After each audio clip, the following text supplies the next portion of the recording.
nola ni lehena izan naizen, hasiera eman diodan hitzaren eskolari, nire helburuetako bat, nire erantzukizuna zen taldea egitea. Eta taldea egiteko txangoa oso baliabide interesantea suertatu da. Hemendikan ateratzea, ekartzen duena da, gauzak gertatzea.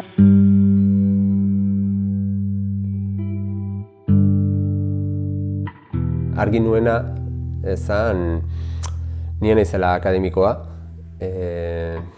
naiz aditua ere, eta ez daukatola diskurtso eratuta finko bat guztionen inguruan, ez? Eta gaina nahiko kontrakoa ba naiz ere.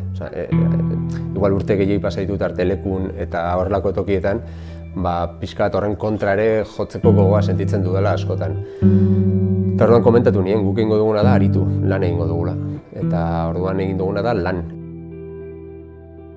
Nire ikastaroan egin dudana da pixka bat proposatu ikaslei edo parte hartzaileei pixka bat pentsatzea hitza, gorputza eta emozioen arteko harremanen inguruan.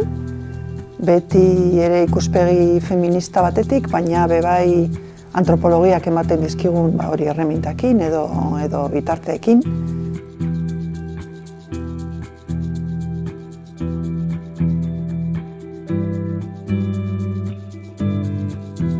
Ez zait interesatzen espedizioen epika, baizik eta ze begirada bueltatzen dizun espedizioaren ideiak.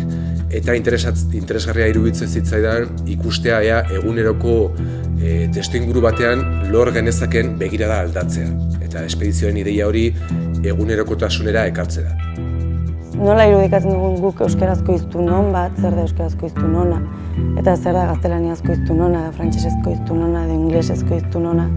Eta nola bate daukan karga bat autentikotasunarena edo berezko hiztun eta autentiko izatearen balio hori, ez?